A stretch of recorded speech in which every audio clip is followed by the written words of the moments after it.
Everyone, আমার YouTube চ্যানেলে তোমাদের সবাইকে স্বাগত জানাই। আশা করি তোমরা সবাই সুস্থ আছো, ভালো আছো।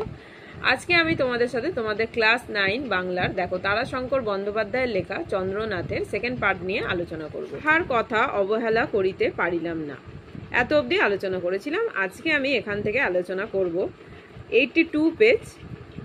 দেখো, চন্দ্রনাথের কাছেই গেলাম। এখান থেকে চন্দ্রনাথের কাছেই গেলাম। দারিদ্র জীর্ণ স্বল্পালোকিত চন্দ্রনাথের ঘরখানার মধ্যে চন্দ্রনাথ বসিয়া আপন মনে কি লিখিতেছিল, তাহার কাছে গিয়া দাঁড়াইলাম। সে লিখিতেই থাকিল, কোনো অভ্যন্তনা করিল না।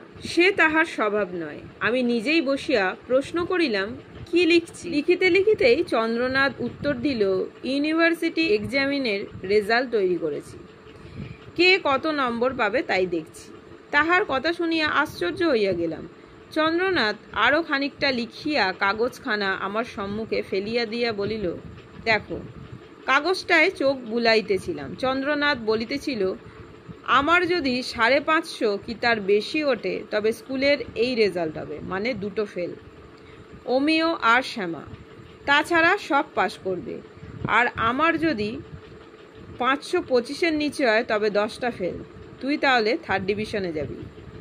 বেশ মনে পড়িতেছে তাহার কথা শুনিয়া রাগ হইয়াছিল। এই দাম্ভিকটা যেন ফেল হয়, এ কামনাও বোধহয় করিয়াছিলাম। দেখো, আমরা বুঝতে পারলাম যে চন্দ্রনাথের যে স্বল্পালোকিত ঘরটি ছিল কিরকম দারিদ্র জীর্ণ। চন্দ্রনাথ ঘরে বসে লিখছিলেন। তিনি কি লিখছিলেন? বিশ্ববিদ্যালয়ের পরীক্ষার সম্ভাব্য ফলাফল। সে লিখতেই থাকিল। এই যে এই কথাটা বলছে, সে লিখতেই থাকলো, মানে এখানে কি লিখছিল? আমরা জানলামই যে সে বিশ্ববিদ্যালয় পরীক্ষার সম্ভাব্য ফলাফল কি জানিয়েছে, যে অমিয় আর শ্যামা ছাড়া সবাই পাশ করবে। চন্দ্রনাথের হিসাব মতো কথক 3rd ডিভিশনে পাশ করবেন যদি চন্দ্রনাথের নাম্বার 525-এর কম হয়। চন্দ্রনাথ 525-এর নিচে পেলে তবে স্কুলের ফেলের সংখ্যা দাঁড়াবে কতজন? 10 জন। তাহার, আমরা দেখো এখানে পড়লাম যে তাহার কথা শুনিয়া রাগ হইয়াছিল। চন্দ্রনাথ যদি 525-এর নিচে পায় তবে 10 জন ফেল করবে এবং কথক 3rd ডিভিশন পাবেন।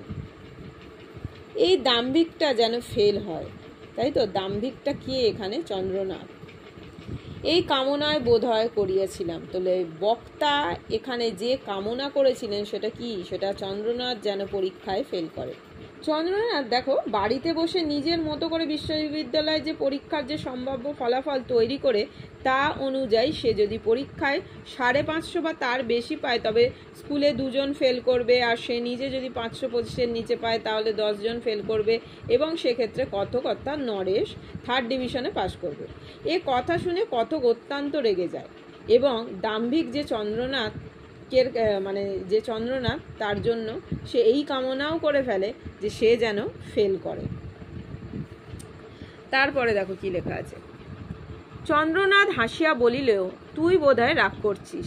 কেননা কথককে যেহেতু চন্দ্রনাথ এটা বলেছিল, তাই সে হেসে কি বলল, যে তুই বোধহয় রাগ করছিস।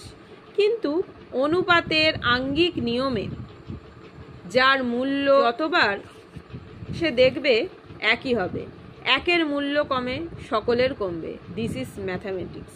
এখানে কি বলছে এই লাইনটা ভালো করে দেখো, দিস ইজ ম্যাথামেটিক্স। তো এখানে এই লাইনটাতে কি বোঝানো হয়েছে?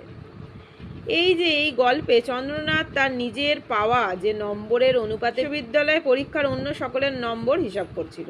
তার তৈরি করা পরীক্ষার ফলাফল নরেশের কিন্তু পছন্দ হয়নি, কারণ সেখানে চন্দ্রনাথ তার 3rd ডিভিশন বলেছিল। সেই জন্য সে যাতে চন্দ্রনাথ যাতে ফেল করে সে কিন্তু সেরকম কামনাও করেছিল। এ কথায় কথক রেগে গেলে চন্দ্রনাথ বলে যে অনুপাতের আঙ্গিক নিয়মে যার মূল্য যতবারই কষে দেখা যাবে তা একই হবে, এটিই হচ্ছে ম্যাথামেটিক্স বা অঙ্ক বলে চন্দ্রনাথ কিন্তু এই কথাটা বলে। আমি এইবার কথাটা পারিব ভাবিতেছিলাম, কিন্তু সে হইল না। চন্দ্রনাথের দাদা একখানা পত্র হাতে আসিয়া দাঁড়াইলেন। চন্দ্রনাথের হাতে পত্রখানি দিয়া বলিলেন, এ কি? পত্রখানার ওপর দৃষ্টি বুলাইয়া চন্দ্রনাথ অসংকোচে বলিল, আমি সেকেন্ড প্রাইজ রিভিউজ করেছি। কারণ সিদ্ধান্তটা নিয়েছিল, সিদ্ধান্তের কারণ কি ছিল? স্কুল জীবনে প্রথমবার দ্বিতীয় হওয়া চন্দ্রনাথ কিন্তু কোনোভাবেই মেনে নিতে পারেনি। স্কুলের মাস্টারমশাই ছিলেন প্রথম স্থানাধিকারী হিরুর একজন ব্যক্তিগত শিক্ষক। তিনি প্রশ্ন বলে দিয়েছেন, উত্তর মূল্যায়নেও তিনি কিন্তু পক্ষপাত করেছেন। তাছাড়া চন্দ্রনাথ নিজে হিরুকে 3টে অঙ্ক টুকতে দিয়েছে, অর্থাৎ হিরুর সাফল্য কিন্তু তার নিজের নয়। তাই চন্দ্রনাথ নিজেকে দ্বিতীয় ভাবতে পারেনি এবং পুরস্কার প্রত্যাখ্যান করেছে। কেননা তার সবসময় এটাই মনে হচ্ছিল সে হেল্প করাতে, সে নিজে তাকে 3টে অঙ্কতে হেল্প করাতে সে কি করে প্রথম স্থান অধিকার করে। যে সেকেন্ড প্রাইজটা রিফিউজ করেছে, তো তার আমরা কি দেখলাম যে এই যে সেকেন্ড প্রাইজ রিফিউজ করার কারণটা কি ছিল, সেটা নিতে তার আত্মসম্মানে আঘাত লাগবে, সেই জন্য মূল যে কারণটা ছিল। চন্দ্রনাথের নাসিকাপ্রান্ত স্ফীত হইয়া উঠিল, ললাটে শিরায় রচিত ত্রিশূল চিহ্ন ধীরে ধীরে আত্মপ্রকাশ করিতেছিল। এক মুহূর্ত স্তব্ধ থাকিয়া সে বলিল, কারণ সেকেন্ড প্রাইজ নেয়া আমি বিনিময় ডিগনিটি বলে মনে করি, যেটা তোমাদেরকে বললাম। চন্দ্রনাথের দাদা ক্ষোভে যেন কাঁপিতেছিলেন। বহু কষ্টে আত্মসংবরণ করিয়া তিনি বলিলেন, কথাটা বলতে তোমার লজ্জায় বাঁধল না? ডিগনিটি, একে তুমি ডিগনিটি বলো? তোমার অক্ষমতার অপরাধ। চন্দ্রনাথের দাদা চন্দ্রনাথকে দেখো বলেছিল যে কথাটা বলতে তোমার লজ্জায় বাঁধল না? ডিগনিটি, একে তুমি ডিগনিটি বলো? তোমার অক্ষমতার অপরাধ। আমরা দেখতে পাই চন্দ্রনাথ স্কুলের পরীক্ষায় দ্বিতীয় হলেও তার কিন্তু স্বীকৃতির পুরস্কার সে প্রত্যাখ্যান করে। হেডমাস্টার মহাশয়ের কাছ থেকে চন্দ্রনাথের দাদা নিশানাথ বিষয়টি জানতে পারেন। চন্দ্রনাথের কাছে এরকম আচরণের কারণ যখন জানতে চাওয়া হয়, সে স্পষ্ট ভাষায় কি জানায় যে সেকেন্ড প্রাইজ নিয়ে আমি বিদিতময় ডিগনিটি বলে মনে করি। কিন্তু নিশানাথ মানে চন্দ্রনাথের দাদা এই আচরণটা কিন্তু সে মানতে পারে না। তখন সে তাকে এই কথাটা বলে। নিশানাথ খুবই শান্ত প্রকৃতির মানুষ ছিল, তার একটা নিজস্ব কিন্তু জীবন দর্শন ছিল। চন্দ্রনাথ যে পুরস্কার প্রত্যাখ্যান করেছে তাতে তার মনে হয়েছে যে এতে প্রত্যক্ষভাবে প্রধান শিক্ষক এবং পরোক্ষভাবে শিক্ষক সমাজ ও শিক্ষা ব্যবস্থাকে অপমান করা হয়েছে। তার মতে পরীক্ষায় দ্বিতীয় হয়ে পুরস্কার গ্রহণ না করলে শুধু যে চন্দ্রনাথের যে মর্যাদার হানি হয়েছে সেটা নয়, বরং যে প্রথম হয়েছে তার সাফল্যকেও অস্বীকার করা হয়েছে। এই দ্বিতীয় হওয়াটা একান্তভাবেই চন্দ্রনাথের ব্যর্থতা। এই সহজ সত্যকে স্বীকার করতে না পারার জন্যই তার দাদা চন্দ্রনাথের ওপর রেগে যান এবং তাকে সেটা তার অক্ষমতার অপরাধ বলেন। বাধা দিয়া চন্দ্রনাথ বলিল, তুমি জানো না দাদা? কি জানি না, জানবার এতে আছে কি? স্কুলের সেক্রেটারির ভাইপো ফার্স্ট হয়েছে, সে আমারই সাহায্যে হয়েছে। আর ওর যে প্রাইভেট মাস্টার স্কুলের অ্যাসিস্ট্যান্ট টিচার, তিনি কি বলবো প্রশ্নপত্র ছাত্রটির কাছে গোপন রাখেননি। তারও ওপর উত্তর বিচারের সময় ইচ্ছাকৃত ভুলও করেছেন তিনি এবং আরও 2-1 চন্দ্রনাথের দাদার মুখ দিয়া কথা সরিতেছিল না। ভদ্রলোক নির্বিরোধী শান্ত প্রকৃতির মানুষ। তিনি অবাক হইয়া চন্দ্রনাথের মুখের দিকে চাইয়া রইলেন। চন্দ্রনাথ বললেন, অঙ্কের পরীক্ষার দিন সে আমায় মিনতি করলে আমি তাকে 3টে অঙ্ক আমার খাতা থেকে টুকতে দিলাম। মাস্টার পূর্বে বলে দেওয়া সত্ত্বেও সে সময় তার মনে ছিল না। চন্দ্রনাথের দাদা গম্ভীর এবং ধীর কণ্ঠস্বরে বলিলেন, তোমার সঙ্গে তর্ক করে ফল নেই। তুমি ওই পত্র প্রত্যাখ্যান করে ক্ষমা চেয়ে হেডমাস্টার মহাশয়কে পত্র লেখো, বুঝলে? চন্দ্রনাথ বলিল, না। কঠোরতর স্বরে চন্দ্রনাথের দাদা বলিলেন, তোমায় করতে হবে। না। দেখো চন্দ্রনাথ এখানে বারবারই না বলছে, না। চন্দ্রনাথের দাদা যেন বিস্ময়ে অভিভূত হইয়া গেলেন। এবার না, করবে না? ভদ্রলোকের কণ্ঠস্বর এবার কাঁপিতেছিল। না। কিছুক্ষণ নীরবে দাঁড়াইয়া থাকিয়া চন্দ্রনাথের দাদা বলিলেন, তোমার বৌদি বলতো আমি বিশ্বাস করিনি, কিন্তু তুমি এতদূর স্বাধীন হয়েছ, ভালো। আজ থেকে তোমার সঙ্গে আমার আর কোনো সংস্রব রইল না। আজ থেকে আমরা পৃথক। দেখো চন্দ্রনাথের মুখে তার দাদা এই জাতীয় কথা কিন্তু আশা করেননি। চন্দ্রনাথের দাদা চন্দ্রনাথকে হেডমাস্টার উদ্দেশ্য করে চিঠি লিখতে বলেছিলেন ক্ষমা চেয়ে। দেখো, আজ থেকে তোমার সঙ্গে আমার আর কোনো সংস্রব রইল না। মানে উদ্দিষ্ট ব্যক্তি এতটাই স্বাধীনচেতা যে, মানে উদ্দিষ্ট ব্যক্তি এখানে কে? চন্দ্রনাথ। সে এতটাই স্বাধীনচেতা যে সে তার দাদার উপর্যুপরি অনুরোধকেও কিন্তু অস্বীকার করেছে। আজ থেকে আমরা পৃথক। আমরা, তাহলে এখানে আমরা বলতে কাদেরকে বোঝানো হয়েছে? চন্দ্রনাথ আর তার দাদা, আমরা জানি তার দাদা নিশানাথকে। তো চন্দ্রনাথ বিদ্যালয় পরীক্ষায় তার দ্বিতীয় হওয়া মেনে নিতে পারেনি বলে সে কি করেছিল? পুরস্কার প্রত্যাখ্যান করে প্রধান শিক্ষককে চিঠি দিয়েছিল। তার দাদা চন্দ্রনাথকে বলেছিল সেই চিঠি প্রত্যাখ্যান করে ক্ষমা চেয়ে প্রধান শিক্ষক মহাশয়কে চিঠি দিতে। কিন্তু অনেকবার বলা সত্ত্বেও চন্দ্রনাথ কিন্তু তার দাদার কথা মানতে রাজি হয়নি। এতেই কিন্তু তার দাদা ক্ষুব্ধ হয়ে রেগে গিয়ে চন্দ্রনাথের সঙ্গে সমস্ত তার যে সংস্রব বিচ্ছিন্ন করার কিন্তু কথা বলেন। অবিচলিত কণ্ঠস্বরে চন্দ্রনাথ বলিল, বেশ।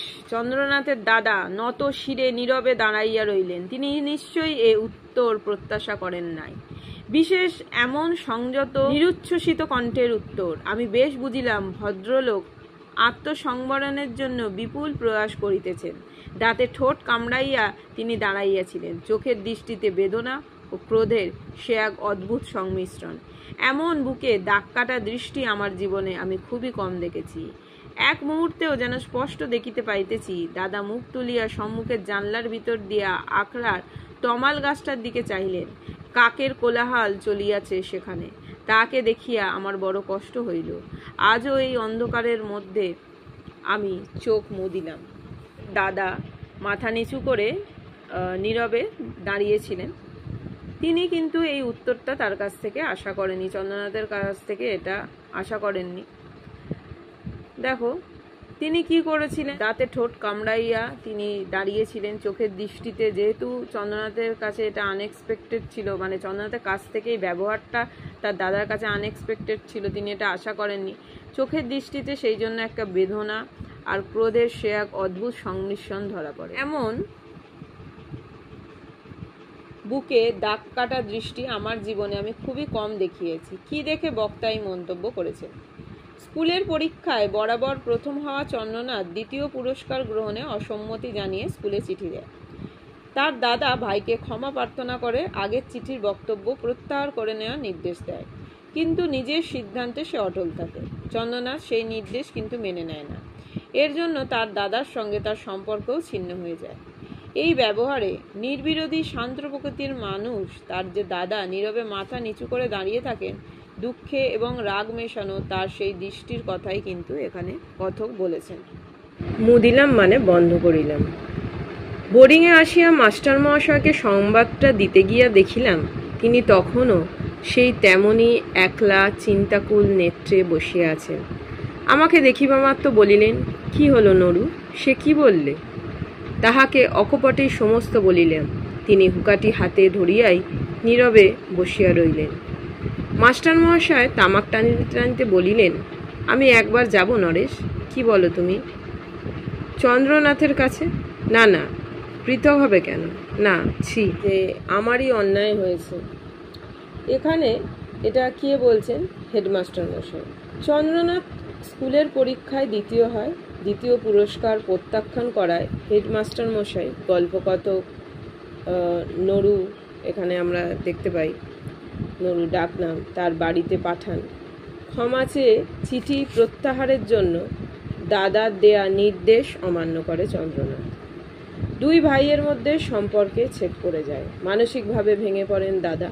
তার দাদার নাম ছিল আমরা জানি নিশানাথ। এই খবর কথকের মুখে শুনে প্রধান শিক্ষক বলেন যে চন্দ্রনাথের দাদাকে এই বিষয়টি জানানোই তার ভুল হয়েছে। এই ব্যাপারটাই কিন্তু এখানে উঠে আসে। দেখো, আমি চলিয়া আসিতেছিলাম, তিনি আবার ডাকিলেন, তুমি বলছো নরেশ আমার যাওয়া ঠিক হবে না? চন্দ্রনাথ আমার কথা শুনবে না? আমি নীরবেই কিছুক্ষণ দাঁড়িয়া রহিলাম, তারপর ধীরে ধীরে চলিয়া আসিলাম। দিন দুই পর শুনিলাম চন্দ্রনাথ সত্যই দাদার সহিত পৃথক হইয়াছে। চন্দ্রনাথের সহিত দেখা করিলাম। সে বলিল, পৃথক মানে কি? সম্পত্তি তো কিছুই ছিল না, মাত্র বাড়িখানা আর বিঘে কয় জমি, কিছু বাসন, সে ভাগ হয়ে গেল। আমাকে তো এইবার নিজের পায়ে দাঁড়াতেই হবে। এ ভালোই হলো।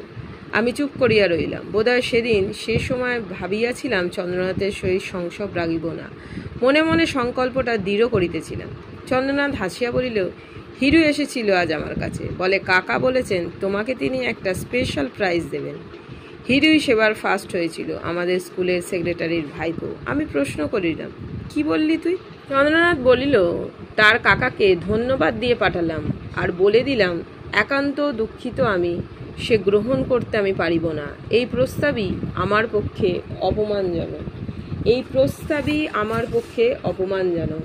কার কাছে? দেখো এখানে এটা কি বোঝাচ্ছে যে কার কাছে কি, কোন প্রস্তাব অপমানজনক মনে হয়েছে? চন্দ্রনাথ এখানে তার প্রতি হওয়া অপমানের কথা কিন্তু বলেছে।